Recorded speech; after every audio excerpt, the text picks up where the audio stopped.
Good morning everyone, welcome back to my channel. So I've been a very busy girl. I should have probably stopped at some point and filmed, but I just kept stitching and totally was in the moment, and I'll have to bring you up to speed. So firstly, the tulips. I have stitched them all. They are a combination of the ribbon and the pearl cotton, and then little lines of beads laid in over it. Let me bring it up to the camera so you can see. This is the first one, which I did with you guys. Then I toddled off and I did that one and those two. You can see the beads in there. And then I worked the little bud, these two little buds at the very top. You see the beads drifting up through the ribbons. So I try to keep the beads within the ribbons. So wherever I laid the ribbons, that's where the beads were. I sort of seem to create like little embroidery rules so that I can just, hit repeat, and I know it's going to have consistency. I was just looking at this here. I need to stitch in there with some pink. So I might do that before I get on to the next stage. And I've also gone around all of the flowers and used some of the gum nut yarn to stitch those in. So they're quite dimensional. Now they had a lot of orange and yellow in them. So I decided I was just gonna take that out and have these little white flowers sneaking through the background. So let me just grab a needle, and I just want to tidy up that there with some pink. Then I need to make some decisions. So I'm talking about the little white flowers now with this tiny little bit of foliage on them. I definitely want to, let me get the arms on my chair back out of the way. I definitely want to stitch it, but I just do not have a colour that matches. So that pretty much opens up all sorts of potential colours. Whoops, I just ruined that bit of thread by using a needle that I think's got a bit of a rough. I need to actually bend that needle. I think, I think that it has. The coating they put on needles after a while starts to break down. It's probably because of our hands, and I can feel that grittiness, and whenever I thread the needle, it often ruins the piece of thread by roughing it up. So I noticed it last night. I need to get rid of that needle. So I'm just going to long and short stitch like I have before. Just sneak in the top here of this tulip, and then I'm going to call the tulips done.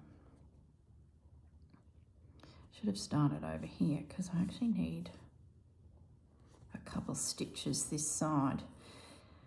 So the foliage the white flowers are on, need to pick a colour. The green leaves, that in itself is a whole can of worms. And to be honest, I have been churning on those leaves in my mind for about 3 weeks. My observation is there is a lot of colours that the artist has used when printing the fabric in those leaves. It even gets to the tulip colour. My concern is if I go for it and thread paint all of that foliage with the colours, that it's going to take away from my tulips, which I've really happy with the look of those. So I was like, well, what do I do? See, even the trickiness of these, see how there's a red edge on those leaves, which defines them beautifully. Now to do that, I would need probably 1 strand, maybe 2 strands of something like the DMC stranded cotton to get the fineness, to really honour the artwork. And I don't know. So I was like, what am I going to do? What am I going to do? And I went to bed quite late last night because I was stitching the white flowers. Oh, and the other thing I've stitched is the butterfly. That was another thing. I was like, oh, that was going to be catch up with you guys. Let's work on the butterfly. But I was about 8:30 last night. I didn't feel like doing a video. I'm at home by myself at the moment, and I just felt like I was in a real quiet space. It was great. So I thought, I don't feel like chatting. I just feel like stitching. And I had some YouTube videos going, and I was listening to some quilt ladies that sort of catch you up on their projects. And they had really softly spoken voices, and I felt quite relaxed. And it felt like I was just sitting there, say, in a craft group, and someone was telling a story, and they had a very gentle demeanour, and it was so nice. And it was just them talking about their quilt experiences. Then I got on to a knitting lady. I can't remember the channels. I was just channel surfing, so who knows where I was. And she was in a unit in Denver. I could see out her window of her apartment, so she was in a high-rise, just chatting. It was a Sunday for her. She's talking about her life, her family, living in that type of environment, you know, downtown, apartment living. And she was so softly spoken. She was just adorable. And she was knitting as she chatted. Every so often she'd drop a stitch. You guys who watch multiple genres of craft will probably guess who it is. I can't remember a name because I've never seen the channel before. And I was just really relaxed. And I was like, oh, it's only 8:30. I'm not ready for bed. I still feel like stitching. What could I do? And I had been working on the little flowers throughout the day and finishing off tulips. But it was 8:30. I'm like, oh, I really feel like just hanging and stitching. And the house was quiet. It was just, you know, those days where you, I don't know, I was lost in the moment of stitch. There you go. Some might call that meditative. I just was lost in thoughts and listening to someone else instead of my own thoughts, I guess. Gosh, I'm getting philosophical now, aren't I? Snap out of it, girl. So anyway, the long story is leading to I stitched the butterfly, and he was a little beauty. I've got him on some fabric, and I fussy cut him out if you're new and you're wondering how he came to be. And there's quite a few on this fabric, all varying sizes, and I've used them before but never stitched them to the degree that I stitched him. And it was only because I was in the mood and relaxed that I put the energy into him. And it sort of reminded me of when I watched Marion do those those moths, and she used 1 or 2 strands of cotton and stitched them ever so beautifully, true to their nature and their design. And that's, yeah, love it. Absolutely love it. And the fact that everything here is chunky, as in the flowers, and I have a feeling I'll go fairly chunky on these little white guys, to have that fine little butterfly there. Oh, beautiful. I actually thoroughly enjoyed it. Wouldn't want to do it all the time. Life's too short to be stitching to that degree for me. I'd have to really slow my brain down to get into the space to actually do that type of work. It's okay occasionally, but I'm too racy for fine detailed stitching like that. So I definitely won't be getting into fine embroidery. Gone are those days. I don't think I was ever there actually. So I'm more collage, layers, texture, as many different stitches and fibres as I can into a piece. I think that's where I sit and give everything a go, at least once. All right, I think I've just got enough left. Oh no, there's a little bit more further along. I'm gonna need more thread. Really happy with the tulips.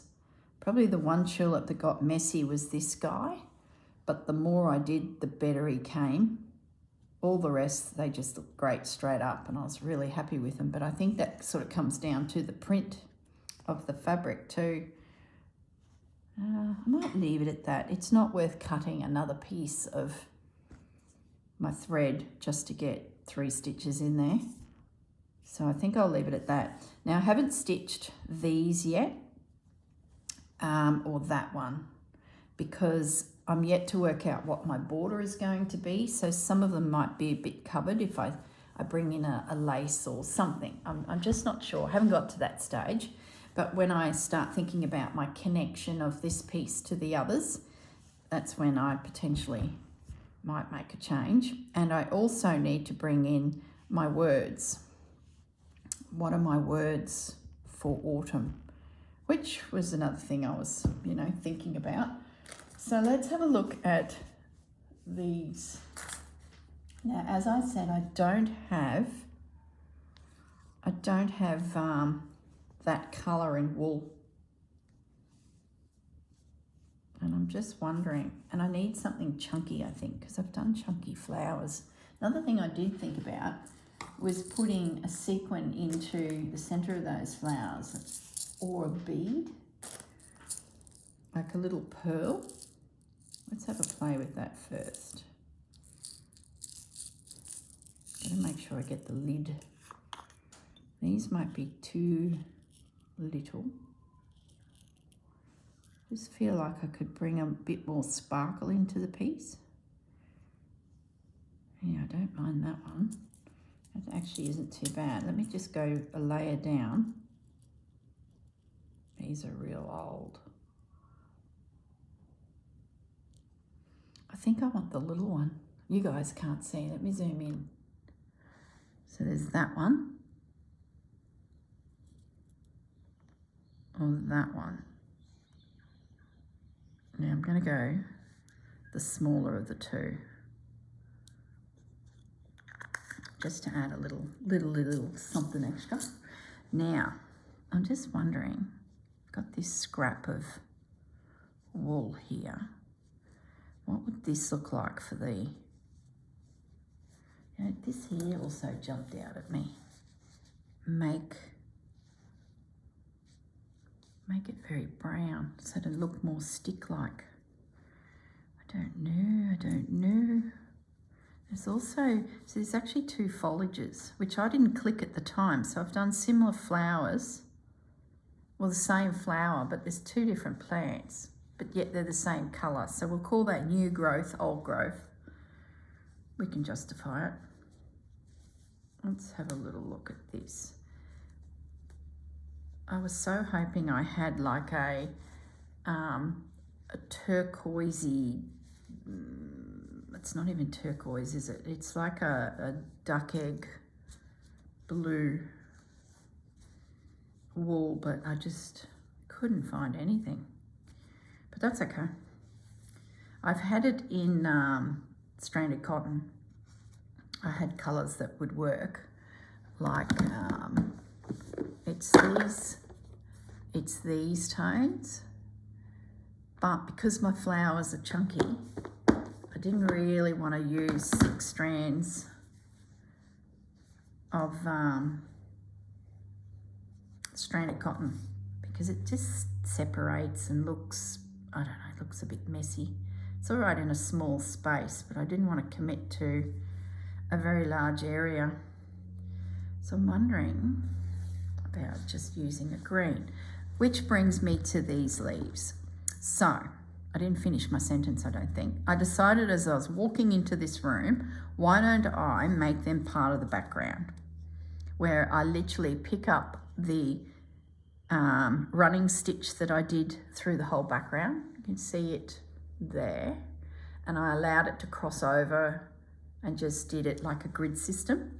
I think I'm going to go back through and I'm going to push those leaves back into the background. That way the floral stitching is predominant. So that's going to be my homework, as well as doing these little flowers. Actually, I'll just show you this guy. You can see all the little itty bitty stitches. Oh my goodness. Just love him, but very, very, very cute.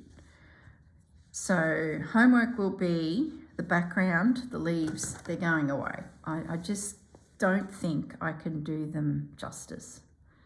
Also, I will stitch the pearls. Now, how am I going to do this? Do I just do big stitch, 2 little stitches? Or do I do a lazy daisy stitch or daisy stitch? Let me just try a big stitch.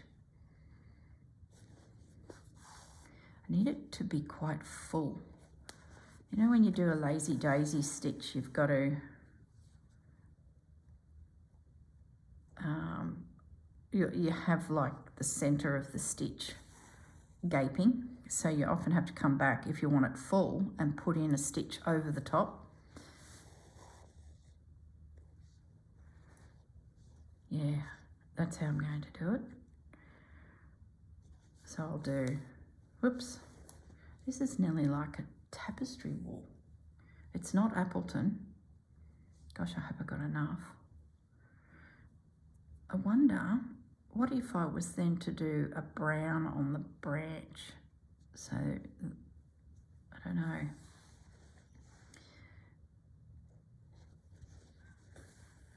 As soon as I did the white flowers, I knew I'd pigeonholed myself into,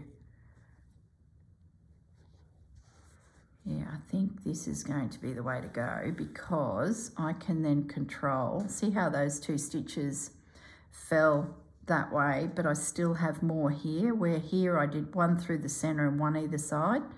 So what I'll do is I'll pick up on that side and just, I guess, see where the thread falls and then stitch accordingly. So there's that. I'll do a couple leaves and then we might have a play. Can I get away with 1 stitch there? I think I can. Yeah, that's great. When you do lazy daisy, I find that you're just unified your leaves. They're all going to be a similar size because you're doing this, the knot, you know, you're doing the actual stitch. I think this is what I need, because then I can sneak into these zones and do little stitches if needed. I can control my thread, I think is what I'm trying to say. Yeah, that's good. Let's get this little guy. Yeah, that's pretty. I like it. I tell you, if you're stitching and something just doesn't seem right, or you don't start it because for some reason it's rolling around in your head, trust it every time. I don't know. Maybe, see, I'm getting philosophical again. I think this slow stitch is very instinctual, and you either like it or you don't. I'm honestly starting to believe that. I guess the more stitching I'm doing, the more I'm relaxing into my style and getting confidence with my decisions. So I think if you're pondering something and it's just not clicking, or here's a better way to describe it. If you're pondering something and you don't go, yes, that's, oh yes, and you race to those threads, stop. Don't worry about it. Keep pondering. Or move on to another project and just put it to one side where you can glance at it. And you'll be surprised at the thoughts that will come into your mind when you give your mind time to sort of think about it. Gosh, listen to me. I'm becoming what do they call it when people flock to them and sit with them and chat to them and listen to their wise words. Oh my goodness. I'm so not that. I guess I'm just trying to verbalize how my own brain is working. That's all I'm doing. Yeah, this is really good. I'm just deliberately skipping the branch at the moment. I guess another thing is, do I leave the branch? No, I can't leave the branch. I've got to stitch the branch. And I'm thinking maybe I could bring in the chocolate, or do I look at another thread? Oh, I like this. The Lazy Daisy would have been too bulky. I can just do itty bitty little branch leaves if needed. Oh, I love it. Oh, I feel so relieved. When I figured out that I was going to make those big leaves join the background, oh, I don't know. Sometimes you've got to look at design and go, hang on a minute, unless you're doing like a fleur wood style where the entire background is embroidered and you just go for it. That's a whole nother, oh, that's so creative. But if you're complementing a print that is already there because you love that print, well, then you nearly need to just go, hang on a minute, there's some areas where the print needs to sing. You sort of got to pick your style that you want to pursue. That magnolia piece that I did for summer, that was very much just go for it.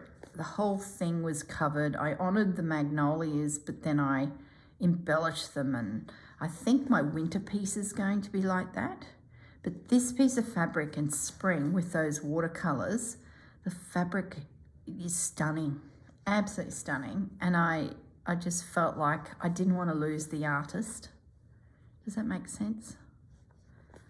So it sort of kept me in check, I guess, instead of, we'll call it doing the fleur woods, where you just go for it and stitch into everything and overstitch it and stitch it and overstitch it again, and layers and layers. I have a feeling my winter piece might be like that. I just don't know. Now I'm filming this before I've gone to the Fleur Woods course, because I'm getting a few videos. You know, I want to get this piece finished and sitting there ready just for you guys to see it when it pops up. So I'm wondering if I'll do a sort of a Fleur Woods inspired work on that winter panel like I did with summer. That is, you know, texture and bits of fabric, and yeah, it's going the full, there's like complementing your fabric, and then there's overpowering the fabric and taking it into your design,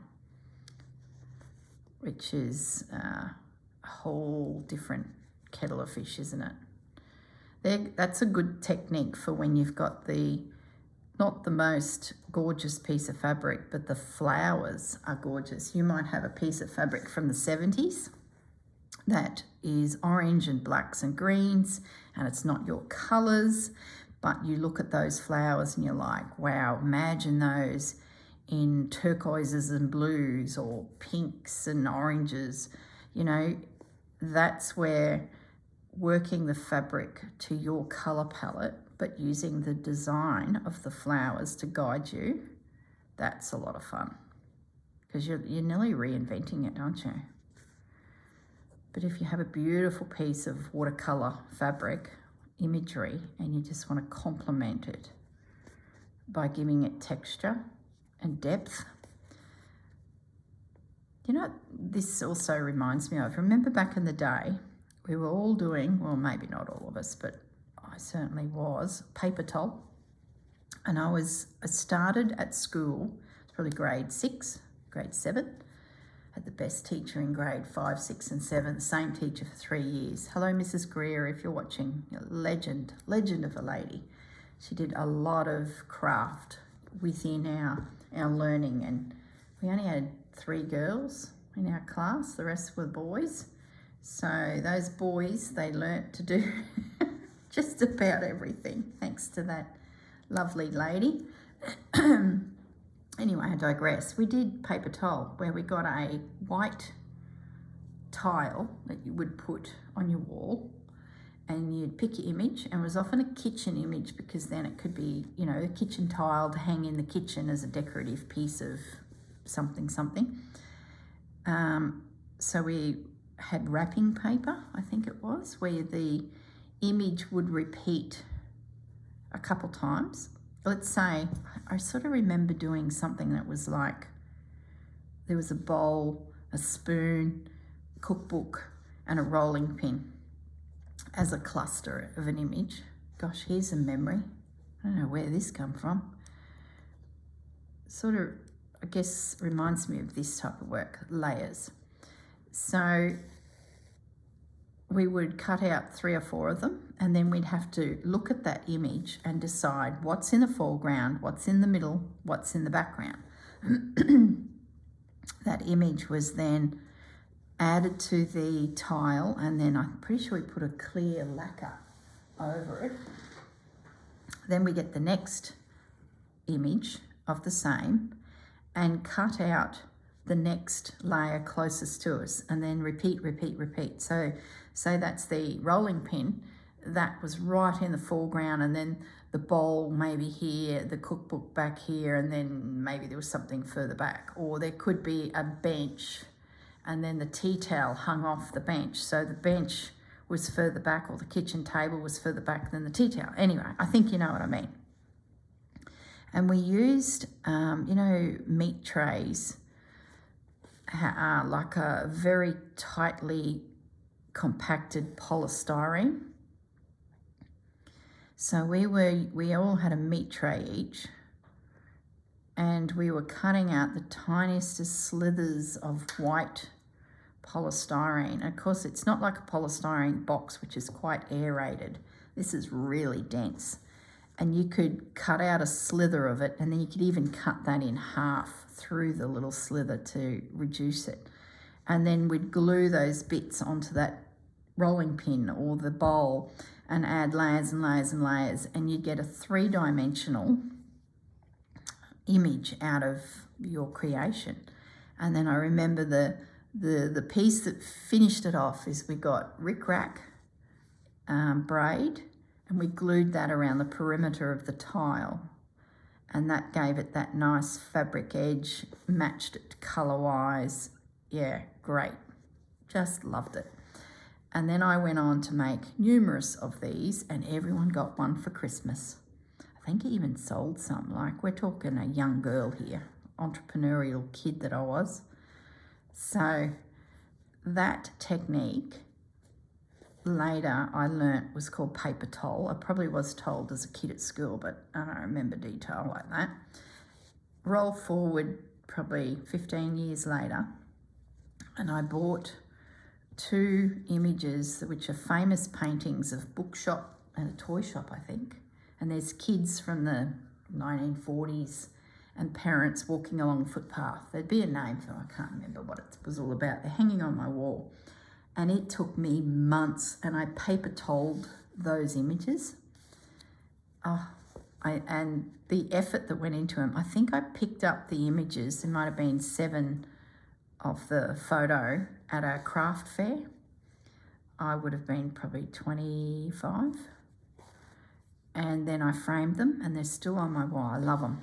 They just, yeah, I don't look at them enough. And when I do stop for a moment, because they're in a hallway, so I'm sort of whizzing past them, I sort of look at them and go, oh my goodness, the time that went into it. Loved them.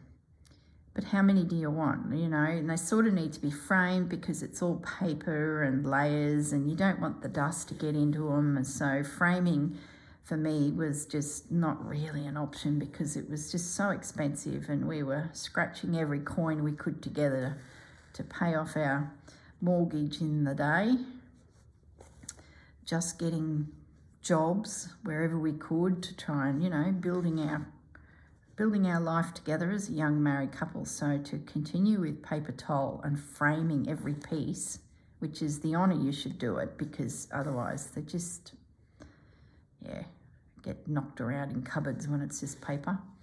Well, I think this is my new paper towel, because I'm looking at images again and thinking, what am I going to bring out in that image? What's forward, what's back, what's in the distance? So I think that's why I've boots and all in on this fabric. And fabric's got that rigidity to it than paper, so I can easily store these without them getting damaged, you know. And along comes the journal, popping your pieces of work within the pages of a journal to protect them from dust and things like that. It's genius. Genius. It's like every hobby I've ever had, or every experimental style of craft I've ever tried is all coming together. I remember the days of beading when it was like intense beading onto things. Well, now the beads are my highlight. They're like the frosting on top of the cake. Or they can be intense. I can bead an entire petal in a flower if I'm so... And that guy's the same thing.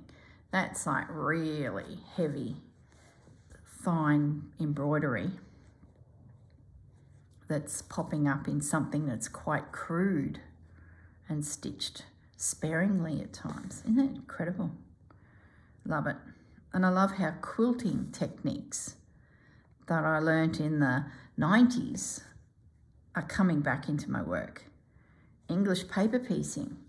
Back then it was like, oh, you've got to make a quilt out of it. Oh, I'll never do that. So I got so many half-completed English paper pieced bits. I don't have them anymore because I would have sent them to the op shop, because I'm never going to finish this quilt.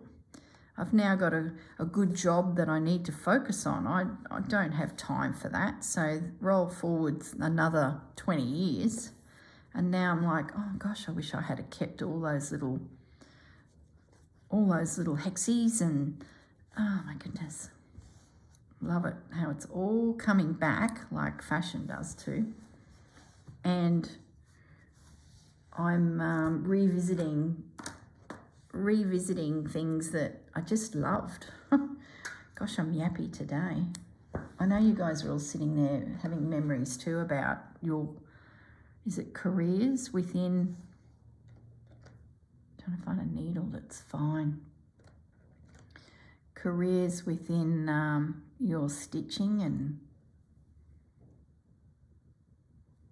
I love how drawing's coming into my work.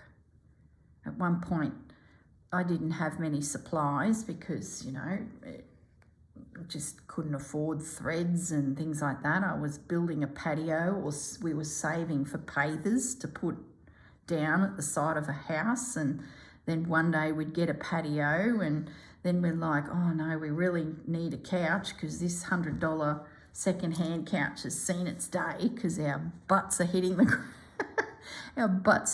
ground as we sit in it. So suddenly the patio is off the to-do saving list. So the thought of having supplies for some form of creative endeavour. I can't see those beads. I'm trying to pick up these beads. Yeah, it just wasn't going to happen. Oh, that's going to go through that needle. So paper and pen. I could always afford a piece of paper and a pencil, and you could get a cheap little pack of watercolour paints. So that would be my creative outlet. So I had quite a few years where I was just sketching, just so I still had something to ponder over and think about and, you know, study, go down a rabbit hole, so to speak. It didn't cost me a fortune, but still gave me that fix. I remember latch hook. There's another one. Latch hook kit, where you'd use that little hook-like device to pull small pre-cut pieces of yarn through a mesh piece. Like, but how many latch hook rugs do you need? And they were always designs that, I don't know, I didn't really want them on my floor looking at them every day, but it was a reasonably priced craft. I think that's how we all proceed until you find the time to do what your passion is. I think you dabble in many, many things until you just have time. Because it takes time, doesn't it, to do all these things. And this slow stitch, my goodness, see all the young people joining in, which is great because they can go and thrift fabrics, they can recycle, they can pick up new fabrics here and there at reasonable prices.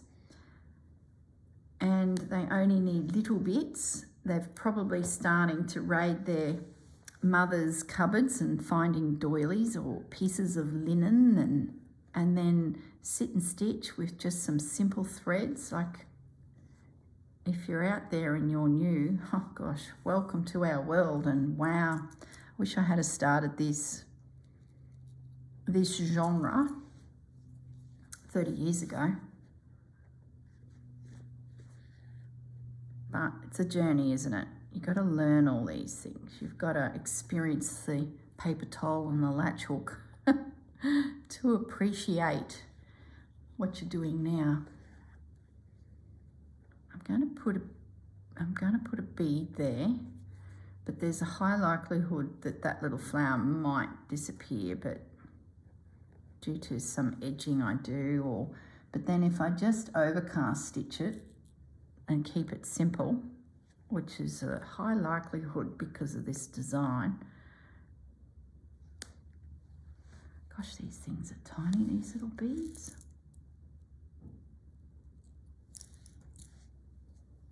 The evolution of our creativity. Gosh, when you think back to some of the things you've made, and here's a question for you. Are they popping up today in your slow stitch? Like applique. That's another one. Needle turn applique. There we go. That's them there. Now, question. Do we do a stem in another colour? Yeah, let's give it a go. It's autumn. I just think I could be brave and bring in a brown, a stick with a little bit of leaf. And this is Appleton, so it feels so much thinner than that. So it should work because it'll be sitting below the leaves. Finer like. Does that make sense? That's shocking English. Finer like. Ooh. That looked like a big stitch. Oh, I don't know. Keep going. Make my stitch smaller.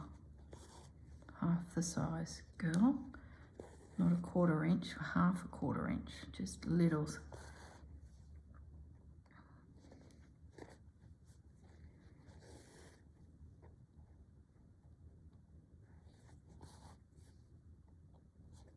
And do a split stitch so that it doesn't look in and out, in and out. Soften it with placing the needle through the, yeah, that's all right. Okay, I'm okay. That first stitch is too big and it looks like a big line. And I was like, oh, let's do this stem here. And if we don't like it, we can unpick it. I won't put you through that. I need it to be finer and push back into the background so the leaves look like they're coming off of it. And I think think it's going to be okay. It'll help me bring a little bit of autumn tones into the piece too, to really sell the story that this is autumn. Yeah, so far so good. Just looking up at the camera, yeah. Not too big of a stitch, girl. Let's bring all these little guys into that junction.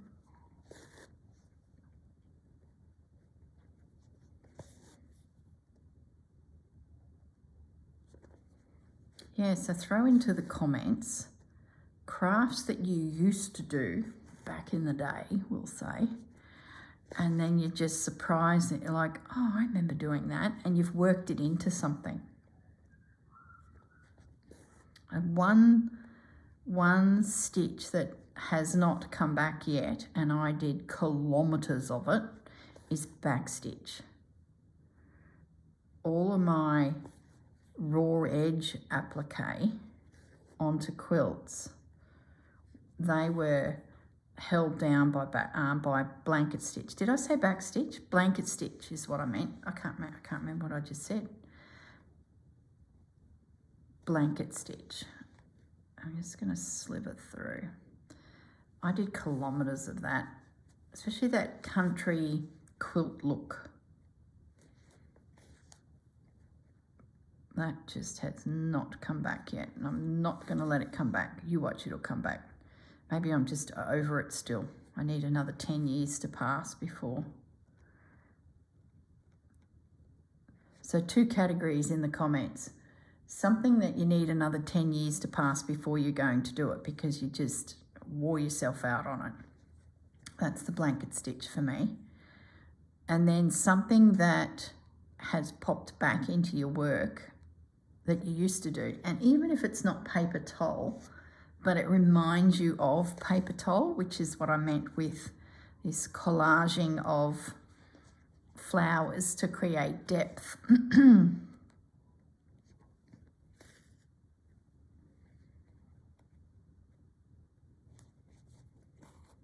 be interesting to see what you all come up with. And I'm sure there'll be things there I'll be like, yeah, you're right, we are doing that. And boy, that is very similar to that technique.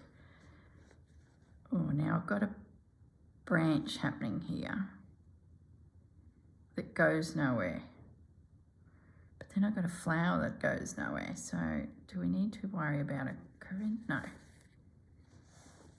Just follow the artist.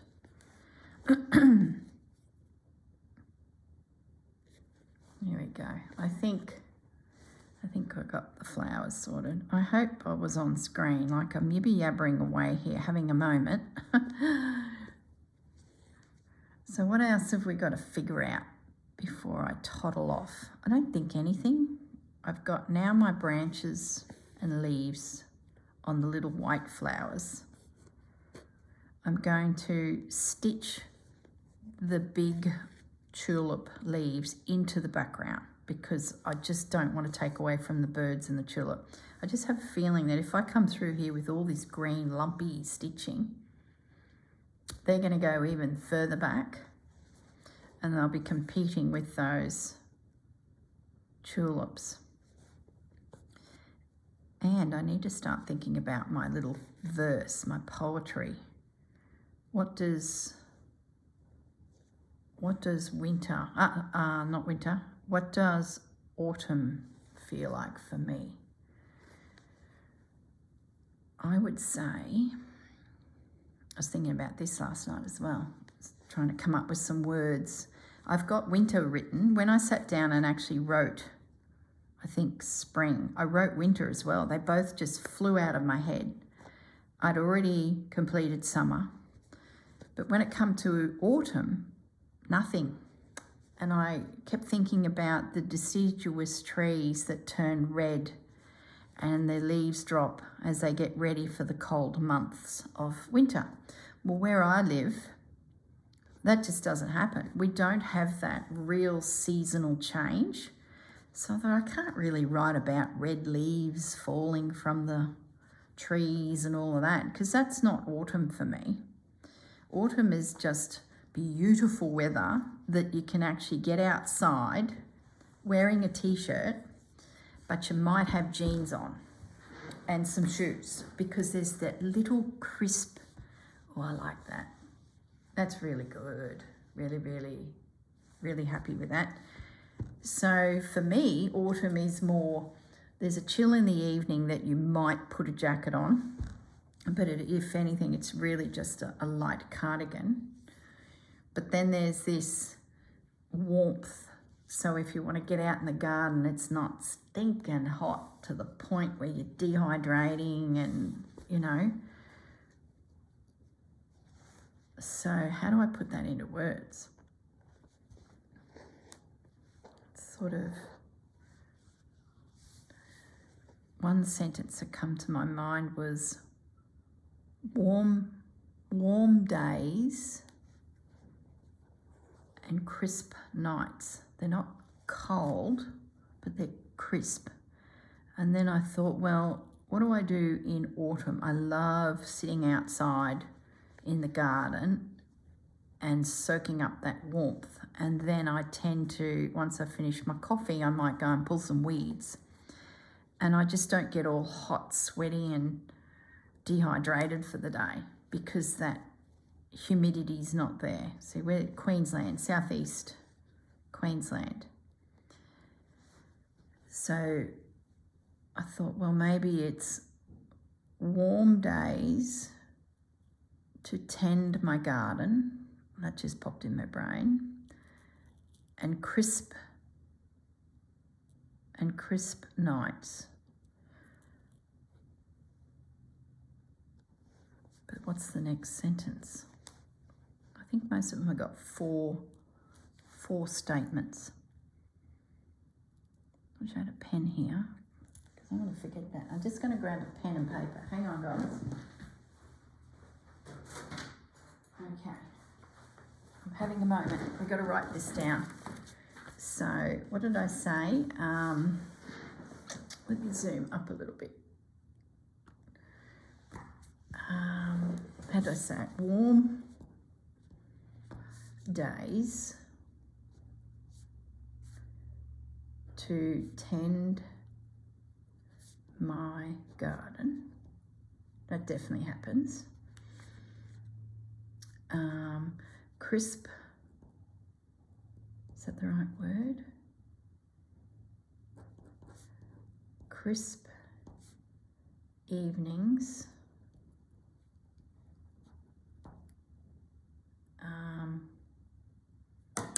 I don't know. We're stuck. Crisp evenings. What does that mean? Not much. Because you still don't need to pull a blanket out. That's winter. Crisp, you know what we do is I'm more likely to have a fire outside and sit around a fire in autumn because you're not freezing, needing the fire for warmth, so you can have it burning and not be sitting on top of it freezing. So autumn nights are lovely for a fire and you say you're 3-4 meters back from it. So it's a visual thing more than a heat source. So, okay, warm days to tend my garden. I had gardens, get rid of the S, there's only one garden. Crisp evenings to sit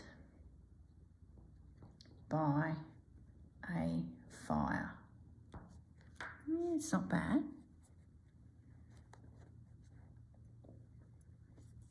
Crisp evenings. What else happens? It's sort of not soup weather. We're talking about the birds, are we? What are you guys up to in autumn? You're not making nests. I think you're building up your body fat, aren't you?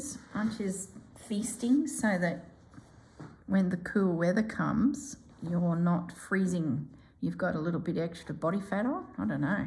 Is that what the birds are doing? They're not making nests. That's spring.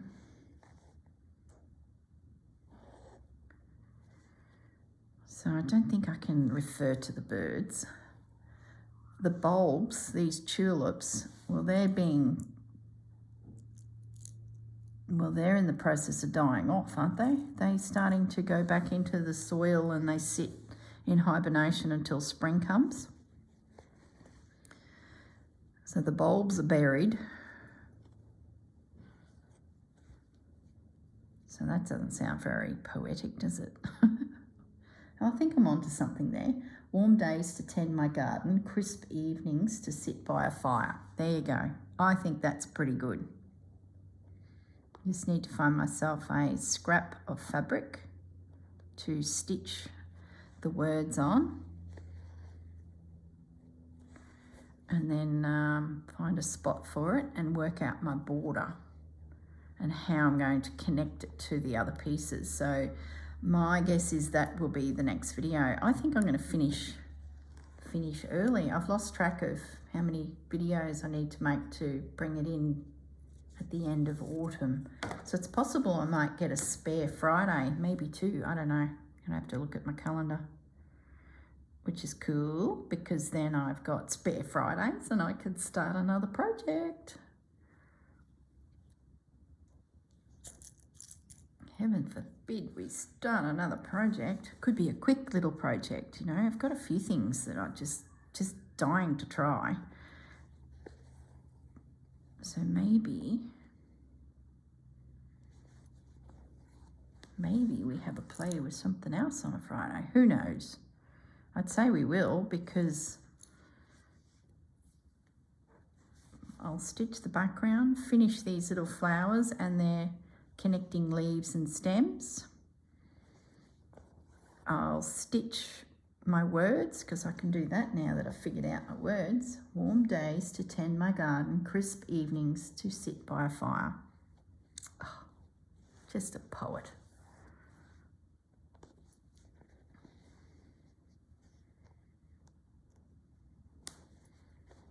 And then autumn is done. Oh, I'm looking forward to the winter piece. I'm going to go heavy on the layers of textiles on that one. Probably similar to the magnolia, where we just, because it's got a lot of background that's vacant. So I'm thinking we work those flowers and really expand on them, is what I'm thinking I'm going to do. I suppose I might toddle off. I'll just secure this last little pearl.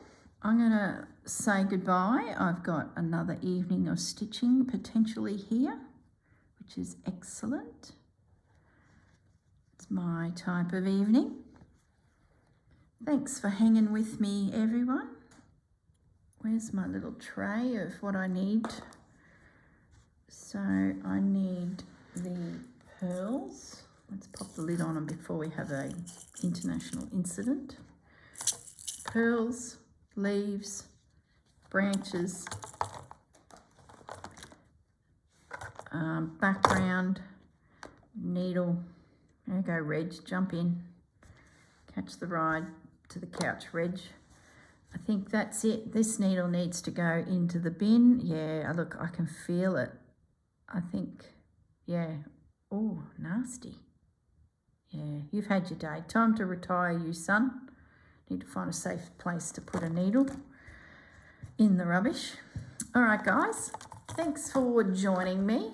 Thanks for allowing me to fiddle around here and get that sorted. Make a final decision on those leaves. They're being pushed into the background.